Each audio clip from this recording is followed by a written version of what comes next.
Are you juggling four different tools to get into your server? One for SSH, one for RDP, one for VNC, and maybe one for tunneling? Let me show you Termix. Termix is a free open source self-hosted server management platform that puts SSH, RDP, VNC, and Telnet into a single browser-based interface. It gives you cross-device sync, tunnel management, a file manager, Docker management, and dedicated mobile apps as well. I'm your host, Evan. Let me show you how I access my servers. Before I deploy Termix, I'm going to want to create a dataset for all of its data to live in. On TrueNAS, I'm going to click the Datasets tab on the left side.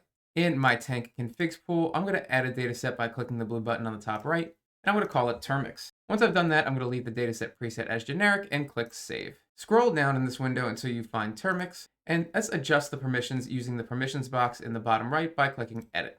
I'm going to want to change the group from root to apps, and then click the Apply Group checkbox. I want to make sure my group has all permissions by checking all three of these checkboxes and unchecking the ones for other, then clicking Save. There are two ways to deploy Termix. There is both a TrueNAS Apps catalog as well as a Docker Compose file on the Wiki. I'm going to show you how to deploy using both methods, but don't use both methods. Pick either one or the other. Starting with the TrueNAS app, let me click on Discover Apps in the top right, and then in the search bar, search for Termix. Once I see Termix come up, I'm going to click it, and then click the blue Install button. Set your time zone here. I'm just going to leave it as LA time zone. Scroll all the way down until you get to the storage configuration section where it says data storage. And we're going to change this from an IX volume to a host path. And I'm going to find my mount tank configs Termix dataset that I just created. Leave everything else the same and click install. Once you see it is up and running, you can go ahead and click it and then click the little box for HTTP. And that should take you directly to the sign-in interface. Now I'm going to deploy this with Dockge, so go ahead and click your Dockge app and click the Web UI button. I'm going to be using Dockge to install this stack. If you've never used Dockge before, I have a video showing you how to install it on TrueNAS so you can more easily manage your Docker Compose stacks. I'll put a link to it in the video description below. And I'm going to create a new stack up here by using the plus compose button, and I'm going to call it Termix. I'm going to remove all the placeholder information on the right. Jump over to the Wiki page, and in the search bar, search for Termix. And when you see it, click the result. Once you're on the Termix page, in the section 1 where it says deploy Termix for Docker, click copy and jump back to Dockge. Paste that in the right side where we removed all the placeholder information, checking to make sure port 8080 is open for you. And if it's not, go ahead and just change the left side. And if you put the dataset somewhere else besides mount tank configs, go ahead and make sure that's here on the volume outside. You'll notice it doesn't only have Termix, it also has this little section for guacd, and I'm going to get to that later. That's so RDP works. Once you're done, go ahead and hit deploy. Once Termix shows up as healthy, I'm going to click the 8080 pill to take me to the web interface. Now that I'm on the web interface, the first user that I'm going to create is going to be my admin user, so pick a username and a password for your admin. Then click sign up. Once we're on the dashboard, the first thing we're going to want to do is disable user signup so that nobody else can come in and create an account behind us. From the home screen, bring your mouse all the way to the left until the column on the left auto expands and go down to where you see the cog and the word admin, in this case my admin user. When I click that, the first thing we're going to see on the left is that allow user registration is turned on, and we want to turn that off. Looking down a little bit further, also make sure the enable guacamole is down here and checked on. It should be at localhost 4822, so don't worry about changing any of that. That's why we had that little extra section in our Docker Compose. Scrolling down a little bit more, you can see there's sections for OIDC if you want to add that. You can add more users manually if you want. It'll show you the sessions of everybody logged in. It has roles if you want to create some, in the event you want to add other users that don't have the admin role. The database is here if you want to export it or import from a backup, and there's a section to create API keys. The most basic function of Termix is adding hosts. So in this screen, I'm going to expand the left by moving my mouse over, click the host tab, and then using the button here, I'm going to click add host. As a general host, I'm just going to add this TrueNAS box that it's running on. So I'm going to leave it checked as SSH, and I'm going to enter the IP of this TrueNAS box. I'm going to give it a friendly name of TrueNAS, and I'm going to leave the MAC address blank. Next, click the SSH tab right next to the General tab for the settings. And here is where I'm going to add my username and password. After you've added that, there's a few other things you can do. For example, I'm just going to auth with my username and password, but you can have a key, a credential, no auth whatsoever, or use OPK SSH. There's a few more things you might want to change on here, like for example, the color theme, the font size, and a few other really cool things that Termix exposes in the event that you want to make this your own. Scrolling down a little bit further, the only thing you might want to choose to do is do the sudo password autofill, just to simplify things instead of entering your sudo password every time, because if you're authenticated to Termix, you're probably allowed to use sudo. So I'm just going to check that on and add the sudo password. Scrolling back up to the top, the one thing I recommend you do for something like TrueNAS is to turn on Docker. We have the opportunity here to set it as a tunnel, but I don't think this works on TrueNAS. The one thing that I know does work is the Docker functionality. You're going to want to check that on.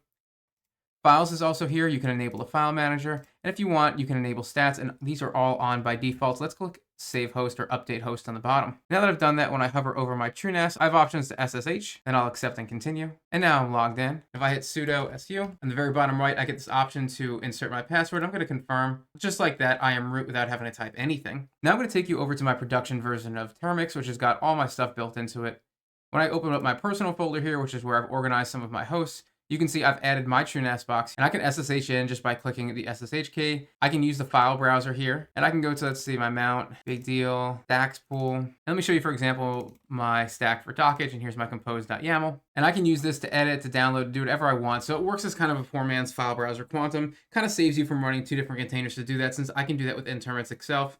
Drag this window around, maximize it, and do some other things. I also have the ability to see my Docker containers because we hit that Docker switch on. So when I click the Docker button here, we can see all the Docker containers that are running. From here, I can stop them, pause them, restart them, or trash them. When I click Termix, for example, I can see the logs, and I can set them to auto refresh with timestamps, which is really cool. I can see that's running.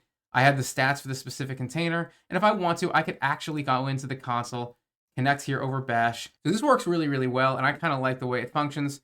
You come back here and you can see all of my Docker containers that are running. I think this is a really fancy way to get around. It kind of saves me from having to have a bunch of different containers. And if I just want everything in one stop, if I'm on the road, or maybe I just want to do it for easier management, Termix really gives me a very nice UI to do that through. I could also do some really interesting things with some of my work computers because all of these are running Windows.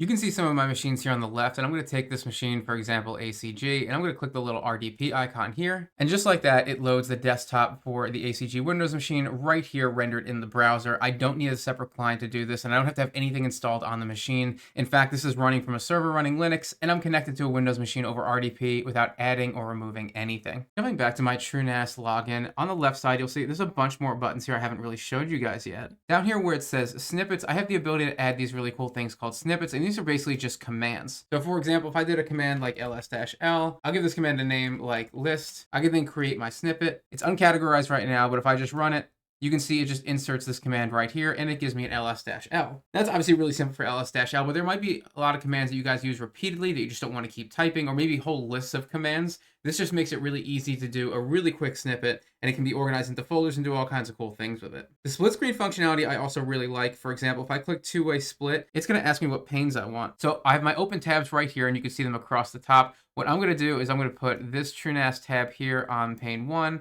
and on pane 2, I might do my file explorer like that. And now I have a side-by-side view, almost kind of like tiling window managers, where I can get my file browser on the right, and I can get my SSH session on the left, and I can run these both simultaneously, and I can clear my split screen. On the very left, the last one I get is a network graph, and because I've added no nodes yet, this doesn't really show anything, but you can add hosts. I'm going to select my rack node host, and I'm going to give it no parent group, and I'll just click add, and then I'll add another host for my TrueNAS machine, and I'll click add. And when I bring these out over here, I can then add a link if I want, and I can go from rack node to TrueNAS, and then click connect.